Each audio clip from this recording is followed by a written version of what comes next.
Bapak Ibu, mari kita mulai. Kita akan belajar tentang pembelajaran yang berpihak pada murid. Pembelajaran yang berpihak pada murid itu kayak apa sih gitu? Mesti pertanyaannya kan seperti itu ya. Pertanyaannya macam-macam. Kok apakah selama ini pembelajaran saya tidak berpihak pada murid? Begitu mungkin. Hanya dengan mirsani ya. Oke, saya akan slideshow, tapi apakah ini lebih baik slideshow atau tidak? Bapak Ibu mohon izin karena di layar saya tidak begitu bisa terdetek. Lebih baik di seperti ini atau seperti tadi Bapak Ibu, mohon izin.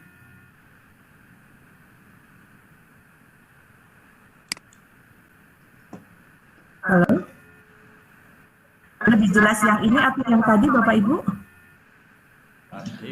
Sama jelasnya. Oh, sama jelasnya. Baik, kalau misalnya lebih jelas yang tadi, saya akan lanjut yang tadi saja. Baik, Bapak Ibu, kita lanjutkan nih. Ada satu filosofi yang disampaikan oleh Ki Hajar Dewantoro, dan ini saya suka sekali Bapak Ibu. Suka sekali membaca filosofi ini, kemudian merenungkan, kemudian bertanya kepada diri saya sendiri, kemudian mencari jawaban dan berdiskusi dengan teman. Ya, salah satu hal yang disampaikan oleh Ki Hajar Dewantoro adalah bahwa anak-anak itu tumbuh sesuai dengan kodratnya sendiri.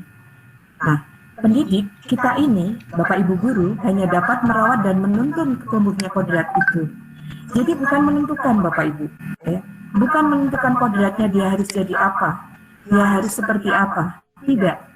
Tetapi mereka mempunyai kodrat sendiri, dan kitalah yang diminta untuk merawat, menuntun tumbuhnya kodrat itu, sehingga kodrat itu akan sesuai dengan apa yang ada di dalam diri anak-anak kita, di diri murid-murid kita.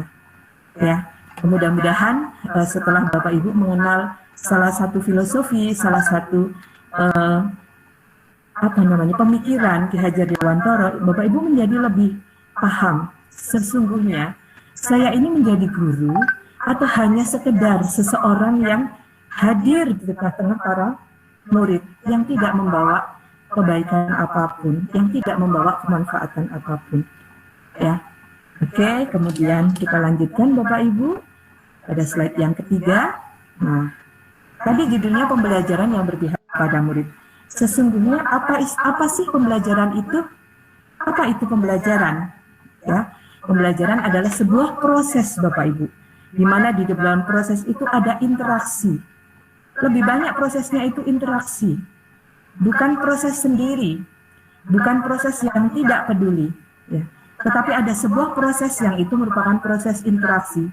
Interaksi antara siapa? Tentu, karena itu pembelajaran antara peserta didik dengan pendidik. Itu kalau kita bicara secara formal. Ketika tidak bicara secara formal, pembelajaran itu tetap ada di dalam lingkungan kita. Maka selalu ada proses interaksi. Kemudian, tidak hanya dari peserta didik, pendidik, tetapi juga ada sumber belajar. Ya, pada suatu lingkungan belajar. Bapak Ibu, selama ini kita terjebak ketika bicara tentang suatu lingkungan belajar, maka kita membayangkan itu adalah sebuah kelas. Padahal bukan itu. Ya, bahwa lingkungan belajar itu sifatnya luas. Lingkungan belajar itu tidak terbatas. Bahkan alam sekitar kita itu bisa menjadi lingkungan belajar yang sangat bagus. Orang-orang di sekitar kita, taman di sekitar kita, pasar di sekitar rumah kita, itu akan bisa juga menjadi sebuah lingkungan belajar. Nah, yang penting bahwa di dalam proses pembelajaran itu ada sebuah proses interaksi yang penting. Proses interaksi antara orang dengan orang, antara orang dengan sumber belajar, ya, dalam suatu lingkungan. Nah, kalau kita bicara dalam lingkup yang lebih kecil lagi, maka atau di ruang kelas kita, maka antara peserta didik dengan pendidik dan sumber belajar. Itu yang kita sebut sebagai proses pembelajaran. Oke, kita lanjutkan Bapak Ibu. Keberhasilan pembelajaran sangat bergantung pada guru. Mengapa?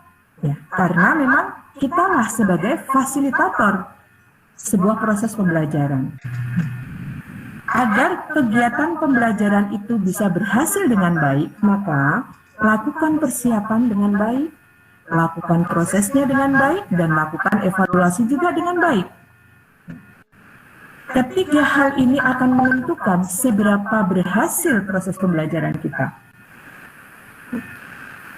Saya ulangi lagi, persiapan, proses, evaluasi, ini harus saling berkait. Tidak mungkin sebuah proses itu akan baik ketika tidak ada perencanaan, ketika tidak ada persiapan. Persiapan di sini tidak sekedar perencanaan di atas kertas saja, tetapi juga terkait dengan media, model, strategi, dan lain sebagainya. Ya, jadi dalam hal ini, Bapak Ibu, persiapan pembelajaran itu bukan hanya bersifat administratif saja, bahkan mental kita juga harus disiapkan untuk melakukan proses pembelajaran itu dengan baik. Ya, jadi Bapak Ibu, sekali lagi bahwa keberhasilan pembelajaran itu sangat bergantung kepada kita sebagai seorang guru. Mengapa? Karena kita akan memplanning itu dengan baik. Kita juga yang akan melakukan proses dan kita juga yang akan melakukan evaluasi. Dan ketiga kegiatan ini adalah kegiatan yang sangat berhubungan. Kegiatan yang tidak boleh dipisah-pisahkan. Karena proses itu usahakan lihat planningnya seperti apa. Atau proses itu merupakan manifestasi dari perencanaan atau persiapan yang sudah kita lakukan. Nah, kemudian evaluasi itu merupakan tolak ukur atau indikator apakah proses yang kita lakukan itu berhasil. Sejauh mana keberhasilannya. Kemudian kalaupun belum berhasil, apa kendalanya? Nah, ini akan bisa kita lihat di evaluasi. Nah, kalau mau kita lanjutkan lagi, setelah evaluasi ini ada tindak lanjut. Ada refleksi. Setelah refleksi ada tindak lanjut. Tindak lanjut itulah yang akan kembali mengulang siklus ini, mengulang kegiatan-kegiatan ini, dan memperbaiki agar keberhasilan pembelajaran bisa kita raih. Demikian teman-teman ya. Oke. Sampai di sini mungkin ada pertanyaan teman-teman. Silahkan kalau masih ada, kalau ada yang mau bertanya boleh. Adakah yang mau bertanya? Oke, belum ada. Baik, kalau belum ada teman-teman, saya akan lanjutkan menayangkan kembali slide berikutnya, slide kelima. Nah, sekarang pertanyaan intinya. Kalau kita setiap hari sudah melakukan proses pembelajaran, dan ketika pandemi ini kita melakukan pembelajaran secara jarak jauh, ya, belum tatap muka, ada satu pertanyaan inti yang perlu saya sampaikan ke kita semua, bukan hanya panjenengan, tetapi ke diri saya juga. Ya. Sudahkah kita berpihak pada murid? Sudahkah pembelajaran yang kita lakukan itu berpihak pada murid? Pertanyaan kecilnya, ini pertanyaan besarnya Bapak Ibu. Pertanyaan kecilnya antara lain Bapak Ibu, apakah selama pembelajaran guru sudah berpihak pada murid? Apakah guru sudah memahami bagaimana karakternya? Karakter murid-murid kita? Jangan-jangan kita nama saja tidak hafal. Jangan-jangan kita hanya hafal nama saja, tetapi tidak tahu yang namanya Anis yang mana, yang namanya Ina yang mana, yang namanya Tiko yang mana, yang namanya Tika yang mana, kita tidak tahu.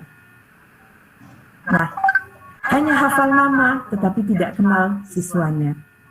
Bagaimana mungkin kita akan menghadirkan pembelajaran yang berpihak pada murid ketika kita tidak memahami karakter murid-murid kita? Ada yang mungkin pemalu, ada yang mungkin ceria, ada yang mungkin dia tipe belajarnya, profil belajarnya adalah tipe auditori, ada yang mungkin tipe audiovisual, ada mungkin yang kinestetik, ya, macam-macam sekali teman-teman. Kemudian pertanyaan yang lain, apakah guru mau mendengar kebutuhan murid-muridnya? Selama ini apakah kita sudah mendengarkan atau kita yang lebih sering didengarkan? Karena terlalu banyak bicara, terlalu banyak bicara itu dalam pengertian menjelaskan ya Bapak Ibu, menjelaskan materi. Pernahkah kita mendengarkan apa kebutuhan murid kita? apa keluhan-keluhannya, apa keinginan-keinginannya. Ya, ini dia Bapak Ibu, pertanyaan-pertanyaan yang baku, pertanyaan-pertanyaan yang mendasar yang menurut saya perlu kita tanyakan kepada diri kita masing-masing. Ya. Selama ini apakah kita sudah pernah melakukan identifikasi pada murid-murid kita? Ataukah kita hanya yang penting hadir di kelas, kemudian menjelaskan, atau kita memberikan materi, setelah itu selesai. Setelah itu tes atau evaluasi atau penilaian. Ya, setelah itu ada yang lolos KKM, ada yang tidak. Ya sudah, diberi tugas lagi atau diberi soal lagi. Tidak pernah kita melakukan identifikasi sejauh mana pemahaman anak didik kita, apa tipe profil belajarnya, atau dia termasuk tipe murid yang seperti apa. Ya, jadi jangan harap teman-teman, ketika pertanyaan-pertanyaan ini kita tidak pernah melakukan atau kita tidak pernah bisa menjawab, maka pasti saya sudah bisa pastikan bahwa pembelajaran kita belum berpihak pada murid. Ya. Nah, ini dia Bapak Ibu, pertanyaan penting lagi, ya. Apakah guru sudah membuat desain pembelajaran yang efektif sehingga tujuan pembelajaran dapat tercapai? Desain pembelajaran yang efektif bisa kita buat ketika kita sudah bisa menjawab ini Bapak Ibu, pertanyaan-pertanyaan kecil tadi. Ya. Atau desain itu bisa kita buat untuk menjawab pertanyaan besarnya. Mau seperti apa pembelajaran kita agar dia disebut sebagai pembelajaran yang berpihak pada murid. Ya. Atau agar pembelajaran kita memang betul-betul pembelajaran yang berpihak pada murid. Ya. Oke, sudah ada gambaran teman-teman bagaimana kita harus berpihak pada murid? Mudah-mudahan ya. Mudah-mudahan. Baik, kalau belum ada pertanyaan kita lanjutkan. Nah, ini dia Bapak Ibu. Jawabannya adalah mari kita lakukan pembelajaran yang berdiferensiasi. Ya, mari kita lakukan pembelajaran yang berdiferensiasi. Apa itu pembelajaran yang berdiferensiasi? Pembelajaran yang berdiferensiasi adalah pembelajaran yang berpihak pada murid. Ya. Seperti apa sih gitu? Ya, mungkin pertanyaannya gitu. Seperti apa sih pembelajaran berdiferensiasi itu gitu. Nah, sebetulnya pembelajaran berdiferensiasi itu mengajarkan kepada kita bagaimana guru menciptakan lingkungan belajar yang mengundang murid untuk belajar. Tidak hanya belajar, tetapi dia juga berusaha keras ya, untuk mencapai tujuan belajar yang tinggi, untuk dia mencapai cita-citanya. Gampangannya seperti itu. Untuk mencapai tujuan belajar yang tinggi atau bagaimana pembelajaran berdiferensiasi itu menciptakan lingkungan belajar yang mengundang murid agar dia mau belajar, mau berupaya keras, mau mencapai tujuannya dengan secara sungguh-sungguh. Nah, pembelajaran berdiferensiasi itu juga memastikan setiap murid di kelasnya tahu, ya, mereka yakin, mereka paham, mereka tahu bahwa akan selalu ada dukungan untuk dia, untuk murid-murid kita di sepanjang proses pembelajaran. Dia tidak akan ditinggalkan oleh gurunya. Dia akan nyaman di kelasnya. Karena apa? Gurunya begitu memperhatikan dia. Ini Bapak Ibu. Jadi pembelajaran diferensiasi itu berupaya untuk memastikan bahwa gurunya itu memperhatikan mereka, kebutuhan mereka, profil belajar mereka, sehingga anak-anak merasa nyaman di dalam kelas, merasa nyaman untuk belajar bersama teman-temannya, bersama gurunya.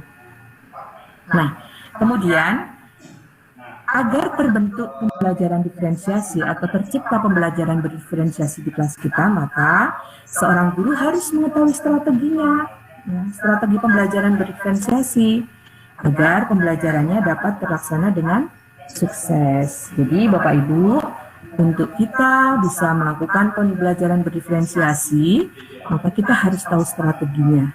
Ya. Strateginya seperti apa? Nanti kita akan kita akan pelajari ya, strateginya seperti apa sih pembelajaran berdiferensiasi itu. Penggalan ini mari kita diskusi dulu Bapak Ibu, silakan yang mau bertanya sampai di penggalan ini, silakan. Barangkali ada yang mau bertanya?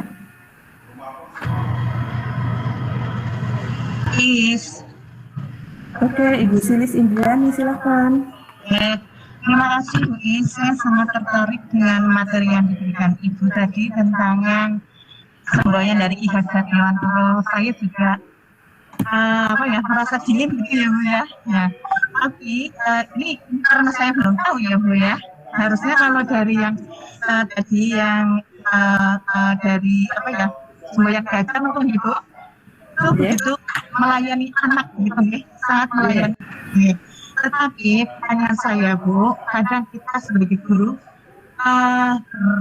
berhadapan dengan kurikulum seperti itu, jam seperti itu. Nah, itu strategi apa ya Bu ya yang kira-kira bisa kita belajar yang berpihak pada kitanya dengan diferensi Bu ya. Kita memperhatikan kebutuhan anak, tapi kadang-kadang kita berhadapan dengan kurikulum dengan keterbatasan waktu yang kita punya sesuai dengan jam yang di kurikulum. Terima kasih Bu Is, matur nuwun. Terima kasih kembali Bu Silis, pertanyaan yang sangat bagus ya. Bapak Ibu, saya mohon maaf ini kamera saya ternyata tidak bisa di on kan, tidak masalah ya Bapak Ibu. Ini tiba-tiba tadi ke klik off, saya on kan lagi nggak bisa, mungkin ada trouble. Mohon maaf. Ibu Silis, jadi memang betul apa yang dikatakan Ibu, pertanyaan yang sangat bagus dan pertanyaan yang realistis ya. Karena apa? Karena sesungguhnya kita kadang-kadang dikejar oleh ketercapaian kurikulum ya, ketercapaian kompetensinya. Nah, maka strategi itu penting Ibu ya, strategi itu penting. Nah, strategi di sini juga nanti akan berkaitan dengan bagaimana kita mengatur waktu, alokasi waktu. Ketika proses ini kita jalankan, Bapak Ibu, maka hal-hal yang sifatnya bisa dicapai secara komunal dengan komunitas, itu didorong untuk mereka saling berbagi, Bapak Ibu. Tetapi ketika itu kompetensi itu harus dicapai oleh masing-masing siswa secara baik, maka pastikan itu terjadi. Ya, jadi dalam hal ini, Bapak Ibu, kita jangan khawatir, ya, jangan khawatir. Bagaimana nanti kalau waktunya tidak cukup? Nah, inilah Bapak Ibu, kita bermain di strategi, ya, bermain di strategi. Bagaimana membagi waktu itu menjadi lebih efektif, kemudian strategi pembelajarannya yang lebih mudah untuk anak-anak lari cepat, ya, atau katakan kompetensinya tercapai, tetapi waktunya juga tidak terlalu panjang. Nah, hanya saja memang kesulitan kita adalah kalau di SMA itu ada patokan jumlah siswa di setiap rombongan belajar. Ya, kita dipatok 36 maksimal. Nah, ketika ngurusi 36 siswa itu dibanding dengan mengurus 20 siswa sangat berbeda Bapak Ibu. Maka strategi-strategi inilah yang harus kita gunakan. Ya, misalnya ya, anak-anak yang kemampuannya sudah lebih bagus dari temannya bisa kita ajak untuk peer teaching, untuk sharing materi dengan temannya, untuk membantu temannya yang masih tertinggal. Sehingga proses ini akan bisa lebih cepat. Jadi memang Bu Silis tidak mudah untuk hal ini, tetapi saya yakin kalau kita sudah terbiasa mengatur strategi di dalam proses pembelajaran, nanti akan dengan sendirinya Bu, ya, terbiasa, ya, dengan sendirinya terbiasa. Nah, perlu keterampilan pengelolaan kelas ya dalam hal ini. Perlu keterampilan memasang strategi pembelajaran di dalam RPP kita. Perlu keterampilan di dalam pengelolaan ketika RPP ini kita jalankan sesungguh hati di kelas kita masing-masing. Jawaban saya sangat umum Bu Silis, tetapi insya Allah ketika kita bicara tentang strategi, kita akan menjadi paham. Ya, kita akan lebih paham. Oke, begitu Bapak Ibu, ada yang mau bertanya silahkan.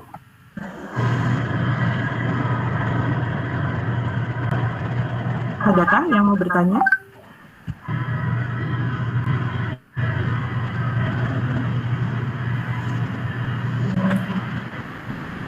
Belum ada? Baik, kalau belum ada Bapak Ibu, saya akan lanjutkan. Izinkan saya sharing apa namanya animasi ya. Sebentar, mudah-mudahan tidak trouble.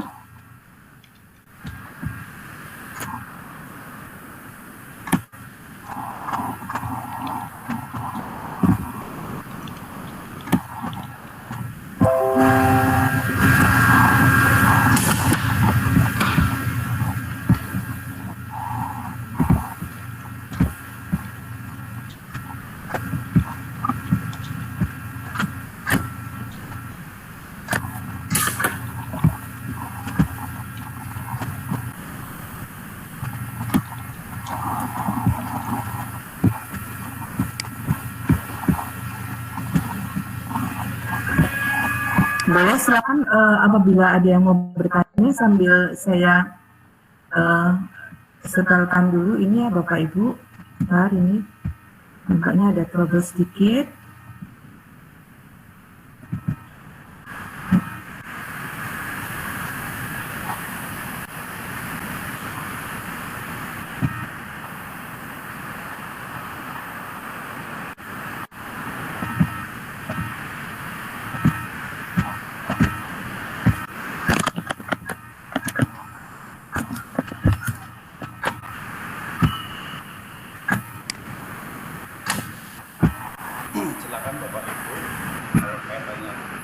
Buat memicu semangat belajar murid-muridnya, seorang guru pasti pernah nanya, anak-anak, apa cita-cita kalian setelah dewasa nanti?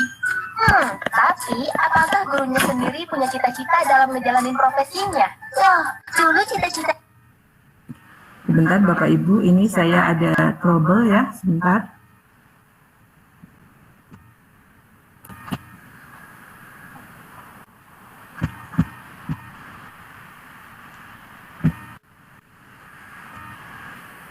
Oke, baik. Saya akan hentikan presentasi ini. Saya akan ganti presentasi untuk animasi. Mudah-mudahan bisa dibuka ya, Bapak Ibu. Ini belum muncul di layar saya.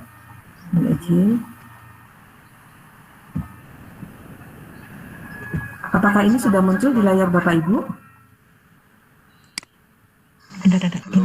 Belum, Bu. Belum ya? Bentar. Oke, oh ini baru keluar. Bentar, kita sharing dulu.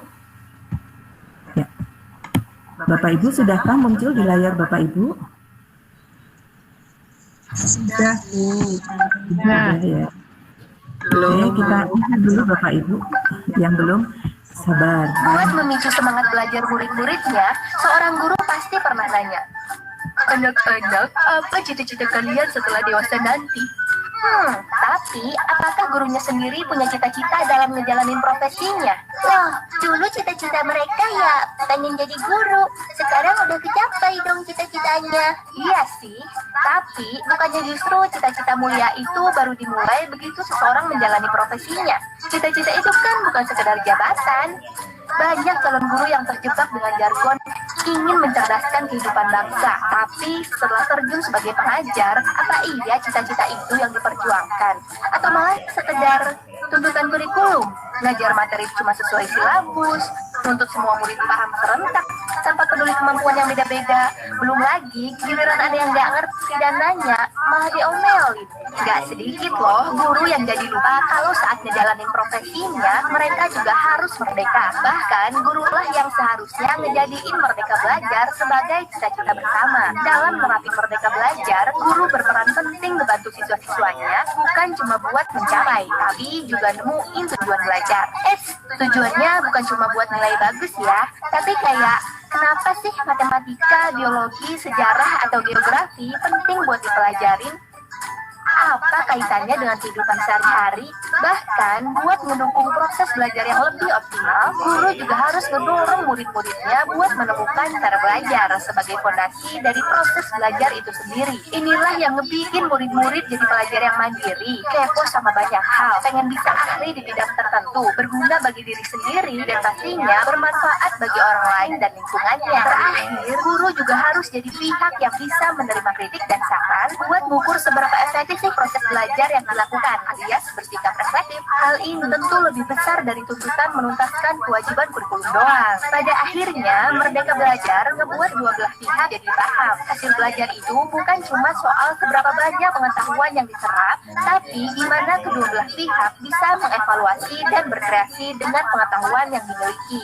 Sebab melalui jembatan pendidikanlah kita bisa menjadi pribadi yang berdaya, sekaligus memberdayakan lingkungan serta orang-orang di sekitar. Bisa saya teruskan salahkan ke Google ya. Oke Bapak Ibu, tadi bisa diikuti dengan baik untuk animasinya Bapak Ibu? Iya, iya. Ibu, insya Allah Ya. Oke. Semoga ini bisa menjawab juga apa yang tadi disampaikan oleh Bu Silis, ya. Pertanyaan-pertanyaan yang disampaikan oleh Bu Silis.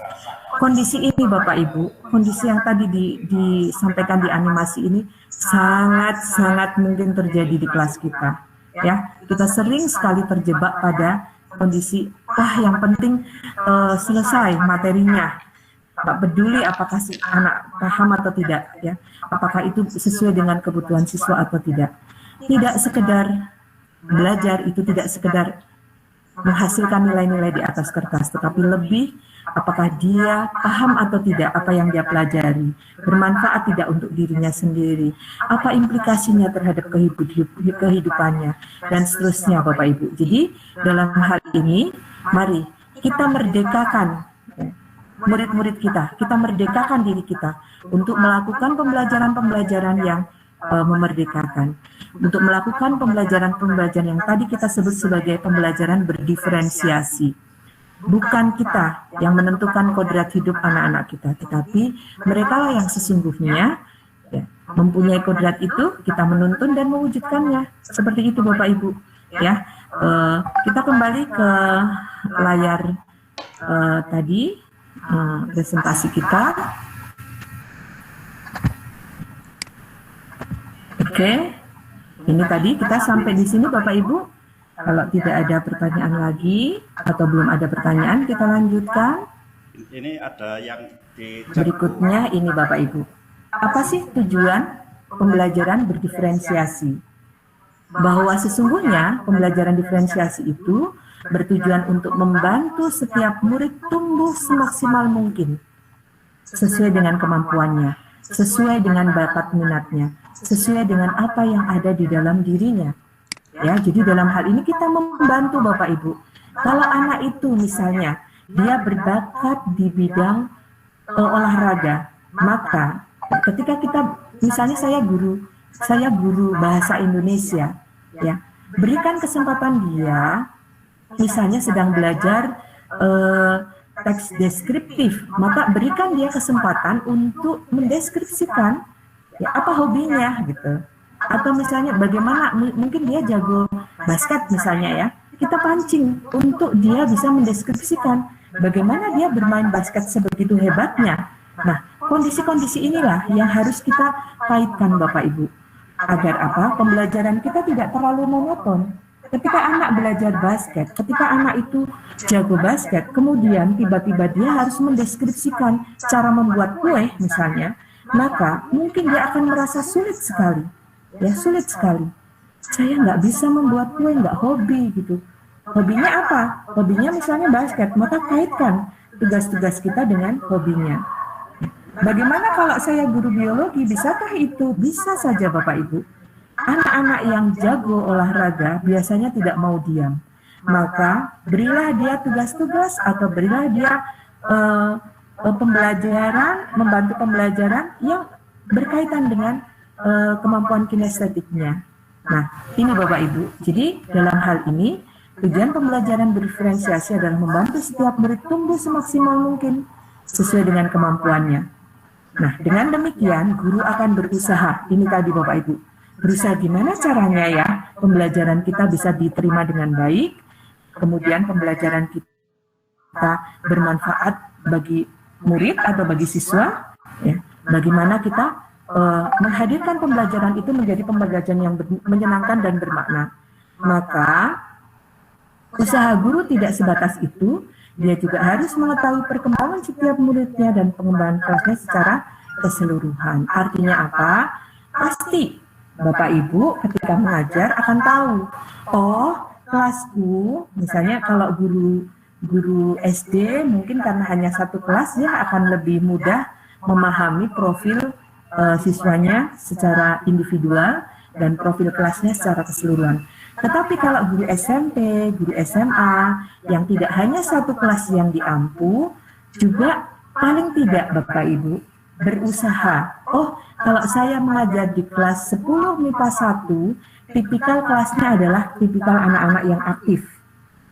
Di kelas IPS 2 misalnya, 10 IPS 2 adalah tipikal anak-anak yang wah kinestetiknya bagus, tetapi mereka tidak mau diam, ya. Mereka harus bergerak belajarnya. Nah, kondisi-kondisi inilah, ya, ketika kita paham itu, maka kita akan bisa memilih strategi yang tepat untuk melakukan pembelajaran secara berdiferensiasi. Nah, sehingga tidak hanya guru yang akan berusaha, tetapi murid, siswa-siswa kita, peserta didik kita juga akan belajar memaknai pertumbuhan mereka sendiri. Mereka menjadi nyaman. Ternyata belajar di sekolah enak ya. Ternyata belajar di sekolah itu luar biasa. Ketemu dengan guru-guru yang nyaman, teman-teman yang baik, dan kelas yang kondusif, kelas yang begitu baik hubungannya, interaksinya.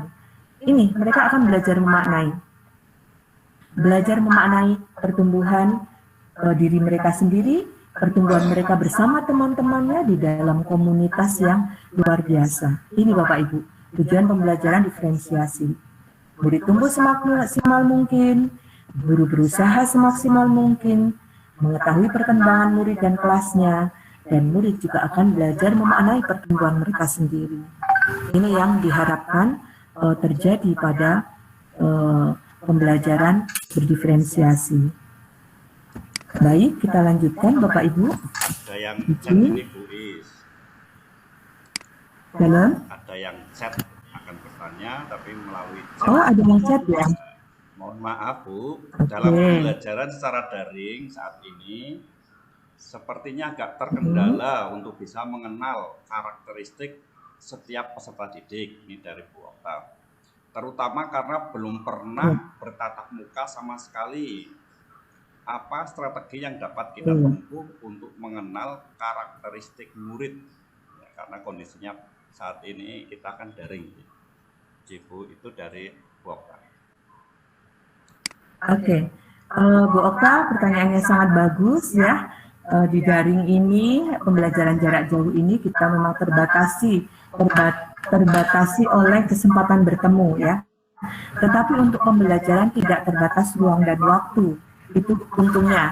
Jadi meskipun kita di mana, siswa di mana, tetap bisa melakukan proses pembelajaran. Kemudian waktunya kapan, mau pagi, mau siang, mau sore, mau malam, asal ada kesepakatan kita bisa tetap belajar mengajar. Nah, hanya saja memang kita terbatas pada lah bocah sing kaya ngopo ya ora ngerti, ngoten niku nggih. Yang tipikalnya seperti apa kita nggak tahu. Ada sebuah strategi yang bisa Ibu bisa Ibu tempuh. Yang pertama adalah ketika buka kelas, silakan mereka saling memperkenalkan diri dan mereka sampaikan hobinya apa, kemudian mereka memaknai dirinya seperti apa. Misalnya perkenalan itu meliputi nama, kemudian alamat rumah, misalnya saya hobinya ini itu, kemudian juga mohon izin sebentar ya Bapak Ibu, ini saya running low baterainya sebentar.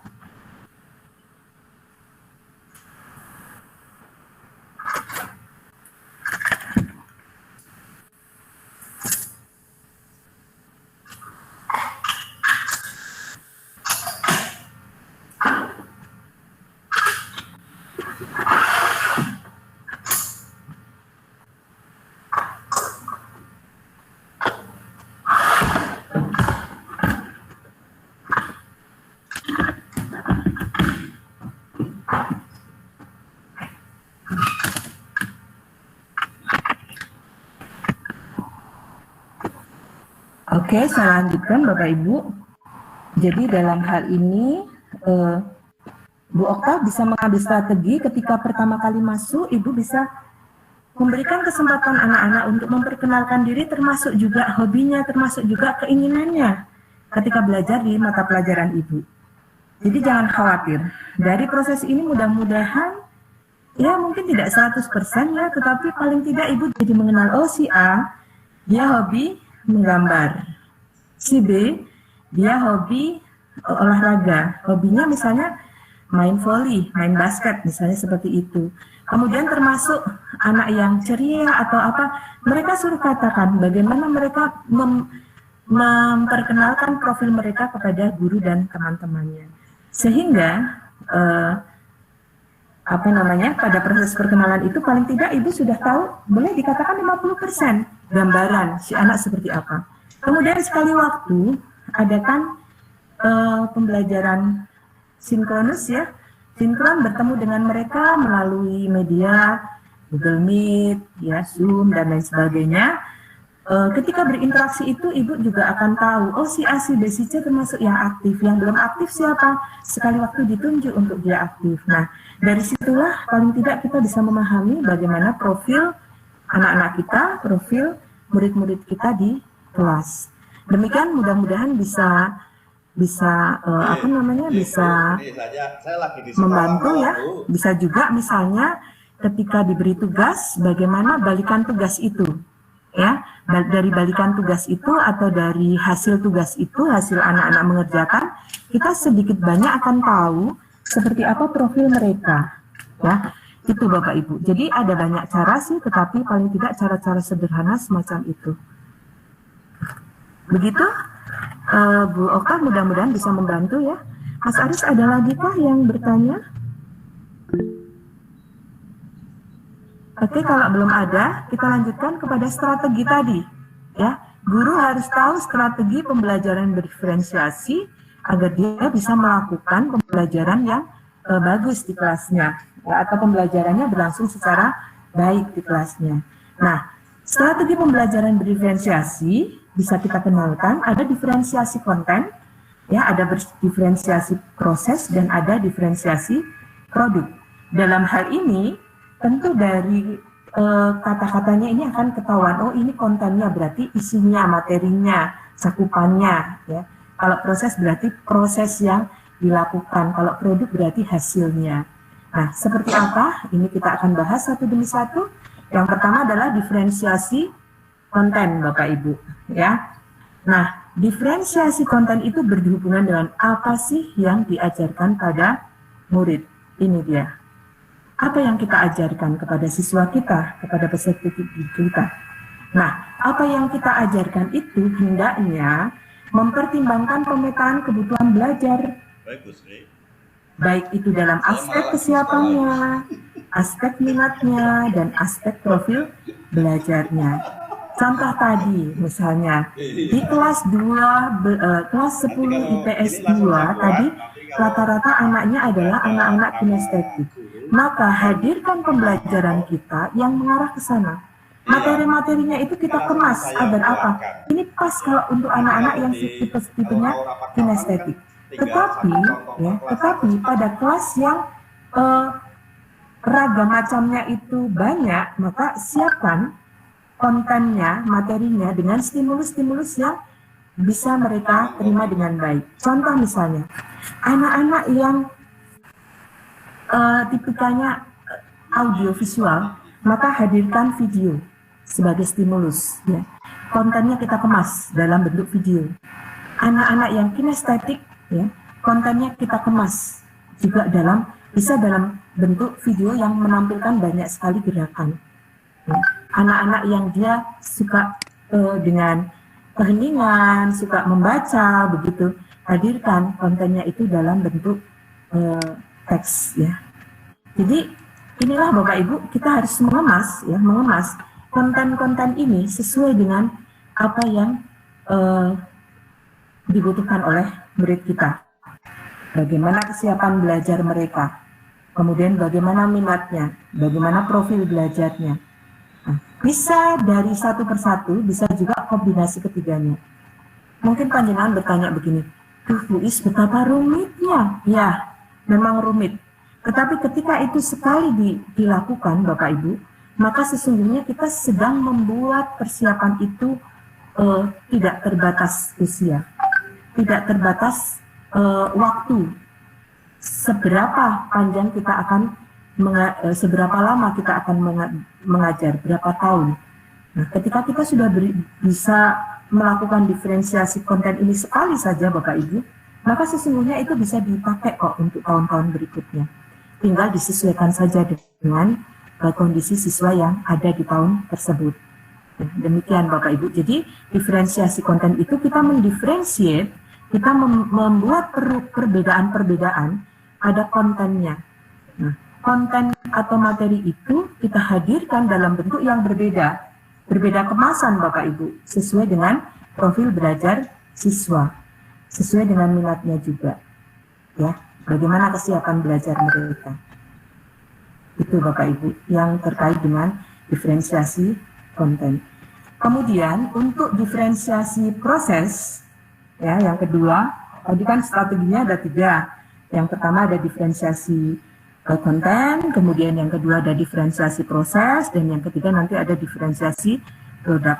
Nah, ketika kita mendiferensiate proses, ya, atau mendiferensiasi proses pembelajaran, maka bisa dilakukan dengan cara menggunakan kegiatan berjenjang, dari yang mudah, kemudian yang sedang, kemudian yang sulit. Nah, jangan kemudian kegiatannya sulit semua. Anak-anak yang tidak siap maka akan kesulitan melakukan itu. Ya, jadi lakukan, ya, gunakan kegiatan yang berjenjang. Bisa berjenjang berdasarkan kompleksitas konten, bisa juga tadi tingkat kesukarannya, bisa juga yang lain-lain sesuai dengan kondisi mata pelajaran Bapak Ibu sekalian. Kemudian bisa juga pada proses itu, pada ketika kita melakukan proses pembelajaran, kita menyediakan pertanyaan pemandu atau tantangan. Anak-anak misalnya, ya, anak-anak, dapatkah kalian membuat sebuah produk yang sesuai dengan kreativitas kalian? Itu pertanyaan pemandu, itu pertanyaan tantangan. Anak-anak akan berpikir, aduh, produk apa yang akan saya buat ya? Gitu.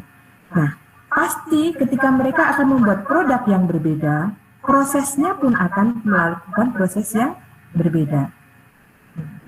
Bisa juga Bapak Ibu kita membuat agenda individual untuk setiap siswa. Jadi anak-anak misalnya dalam proses pembelajaran ini kita akan melakukan bla bla bla bla. Coba kalian akan melakukan dengan cara seperti apa? Misalnya begitu. Ya, jadi buat agenda individual untuk setiap siswa. Mereka boleh memilih mau melakukan itu dengan cara mereka, tetapi tujuannya sama. Mereka belajar materi yang sama. Materi yang sama itu artinya KD yang sama, ya, kompetensi dasar yang sama. Mereka bisa melakukan proses yang berbeda untuk itu. Kemudian memvariasikan lama waktunya. Anak-anak yang cepat belajarnya, termasuk fast learner, maka dia diberikan waktu yang lebih sedikit. Atau mereka janjian dengan kita seberapa lama waktu mereka akan melakukan. Kalau anak-anak yang fast learner, mereka kita dorong untuk lebih cepat waktunya. Tapi kalau yang slow learner, kita berikan waktu yang lebih lama, tetapi juga dalam tenggang waktu perencanaan pembelajaran kita.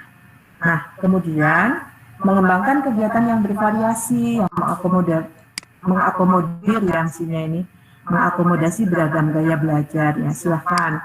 Kadang-kadang kegiatannya di dalam kelas, di luar kelas, kemudian kadang-kadang kegiatannya diskusi kelompok, kadang juga misalnya kita minta setiap individu untuk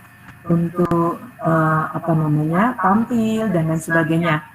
Nah, kemudian ini menggunakan pengelompokan yang fleksibel sesuai dengan kesiapan, kemampuan, dan minat. Nah, Ibu Bapak, ketika kita melakukan pengelompokan, sebaiknya sih sebetulnya kita memberikan kesempatan anak-anak untuk membuat kelompoknya sendiri. Tetapi ketika itu dilakukan, biasanya kelompoknya ya akan itu-itu saja gitu. Ya, kelompoknya akan itu-itu saja. Maka sekali waktu guru boleh melakukan pengelompokan berdasarkan kesiapan belajarnya, kemampuan dan minat. Bisa juga dibaurkan ya, anak-anak yang lebih mampu kita baurkan dengan yang setengah dan masih perlu bantuan dan seterusnya, sehingga anak-anak yang lebih mampu itu diharapkan bisa memotivasi teman-temannya yang butuh bantuan, bisa juga membantu kita di dalam proses pembelajarannya. Seperti itu Bapak Ibu ya. Jadi dalam hal ini ketika kita mendiferensiasi proses, lakukan proses itu tidak seragam. Karena kita tahu bahwa kondisi anak-anak kita itu bukan kondisi yang sama. Kondisi anak-anak kita itu adalah kondisi yang berbeda, kondisi yang beragam. Ya, kemudian berikutnya adalah diferensiasi produk ya. Nah, produk atau produk ini adalah hasil pekerjaan atau unjuk kerja yang harus ditunjukkan oleh siswa kepada gurunya. Nah, tentu produk ini harus ada wujudnya. Wujudnya apa? Bisa berupa karangan, bisa berupa tulisan, bisa hasil tes, bisa pertunjukan, bisa presentasi, dan seterusnya. Nah, dalam hal ini teman-teman, ketika kita menghadirkan sebuah materi di dalam proses pembelajaran kita, kalau kita melihat bahwa bakat minat anak-anak didik kita itu berbeda, maka silakan Bapak Ibu bisa melakukan pendiferensiasian. Dalam hal ini salah satu pilihannya bisa diferensiasi produk. Materinya padanya sama, prosesnya bisa kita buat berbeda, hasilnya pun kita bisa buat berbeda. Nah, dalam hal ini tentu yang penting adalah ini dia Bapak Ibu yang saya beri warna merah. Produk ini harus mencerminkan pemahaman murid. Dengan produk yang ditampilkan kita tahu, oh Ani sudah paham tentang apa yang dipelajari. Oh Doni masih perlu dimotivasi. Oh Ina misalnya, oh Ina ini memang betul-betul harus didampingi.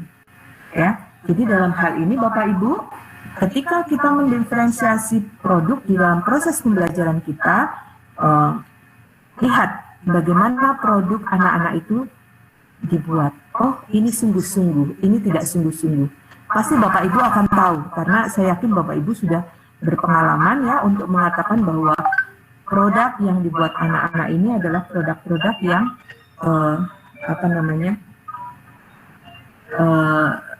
mencerminkan pemahamannya. Sebentar Bapak Ibu mohon izin. Ya, Kak Untung. Halo, oke. Saya masih ngisi Pak, kan jangan isi dulu ya, nanti saya masuk ini sebentar lagi. Saya masih ngisi kurang 5 menit lagi. Kurang 5 menit lagi. Oh boleh.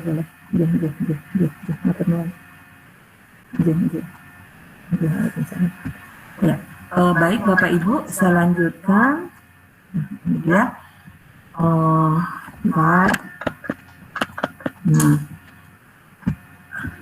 di samping tadi Bapak Ibu diferensiasi pembelajaran yang bisa kita lakukan, strateginya bisa diferensiasi konten, kemudian proses, kemudian produk, maka perlu juga komunitas belajar yang mendukung. Komunitas pembelajaran yang belajar yang mendukung pembelajaran itu antara lain, ya, ini Bapak Ibu, ya. Jadi buatlah setiap orang di dalam kelas itu menyambut dan merasa disambut dengan baik. Kemudian saling menghargai. Kemudian mereka, anak-anak didik kita itu merasa aman dan nyaman ya di dalam kelas kita. Ada harapan bagi pertumbuhannya. Saya di kelas ini ya misalnya merasa senang, merasa nyaman. Saya akan jadi orang hebat, saya akan menjadi berhasil. Kenapa? Karena semuanya saling menghargai di dalam kelasnya. Dan mereka tidak merasa terkucilkan, mereka tidak merasa dibully dan lain sebagainya. Ini Bapak Ibu, berikan harapan-harapan itu bagi pertumbuhan anak-anak. Kemudian tentu guru itu juga harus mengajar untuk mencapai kesuksesan. Ada target dalam hal ini. Tidak sekedar menyelesaikan materi, tetapi ada target untuk kita mengantarkan anak-anak kita sukses. Kita juga sukses mengajarnya seperti itu. Kemudian ada keadilan dalam bentuk yang nyata. Dan tentu ini Bapak Ibu harus ada kolaborasi. Antara siapa? Tentu antara guru dan murid. Untuk pertumbuhan dan kesuksesan bersama. Bukan hanya guru sukses mengajar, tetapi muridnya ternyata tidak merasa diajar. Gitu. Bukan juga muridnya ternyata sukses tapi gurunya tertekan, ya tidak begitu ya. Jadi dalam hal ini harus ada kolaborasi. Guru dan murid berkolaborasi untuk pertumbuhan dan kesuksesan bersama. Nah, ini satu hal yang saya juga titipkan ke teman-teman ya. Hal yang perlu diperhatikan oleh guru sebelum menyusun RPP berdiferensiasi. Tentu kita tadi bicara tentang pembelajaran berdiferensiasi, nanti akan disusun RPP-nya untuk mewujudkan pembelajaran berdiferensiasi itu. Apa yang harus kita lakukan teman-teman? Ketika kita menyusun RPP kita, agar pembelajaran kita adalah pembelajaran yang berdiferensiasi. Yang pertama, lakukan pemetaan profil. Ini penting Bapak Ibu. Ya, lakukan pemetaan profil belajar siswa, kemudian analisis silabus, dan kajilah KI dan KD-nya. Tentukan materi pokoknya, rumuskan IPK-nya. Nah, ini dia. Yang kelima, menentukan jenis diferensiasi yang akan diakomodir. Apakah itu diferensi konten, atau proses, atau produk pembelajaran. Boleh salah satu, boleh dua, boleh ketiga-tiganya, silahkan. Untuk di awal, barangkali Bapak Ibu pilih dulu kontennya, atau pilih dulu produknya. Silahkan ya, karena ini kita belajar dulu. Nanti kalau sudah mahir, insya Allah Bapak Ibu sudah bisa mengkombinasikan diferensiasi ini, tiga-tiganya, di dalam RPP kita. Dan tentu ketika kita memilih konten yang diferensiate atau kita ambilnya strategi berdiferensiasi, misalnya kontennya, maka pilih sumber dan media pembelajaran yang tepat. Begitu juga ketika kita memilih ini dan ini, ya, konten, proses dan produk secara bersamaan di dalam RPP kita, maka pilihlah sumber dan media pembelajaran yang sesuai. Nah, baru kita tentukan jenis penilaiannya, ya. Jadi yang utama di dalam kita menyusun RPP berdiferensiasi, sebelum melakukan itu maka silahkan melakukan pemetaan profil dulu Bapak Ibu ya. Lakukan pemetaan profil dulu, kemudian analisis silabusnya, kajilah KIKD-nya, tentukan materi pokok yang akan kita ajarkan, rumuskan IPK-nya. Karena IPK ini penting Bapak Ibu untuk indikator apakah kompetensi yang kita ajarkan itu sudah tercapai atau belum. Setelah itu, nah baru tentukan jenis diferensiasi yang akan diakomodir dan seterusnya. Ya, oke Bapak Ibu, demikian yang bisa saya sampaikan terkait dengan pembelajaran yang berpihak pada murid. Salah satunya adalah pembelajaran berdiferensiasi. Mungkin ada pertanyaan, monggo silahkan. Masih ada waktu. Barangkali 1 menit, 2 menit ya Pak Aris, mohon maaf ini. Dari teman-teman, silakan kalau ada pertanyaan. Ya, silakan teman Bapak Ibu guru. Terkait dengan pembelajaran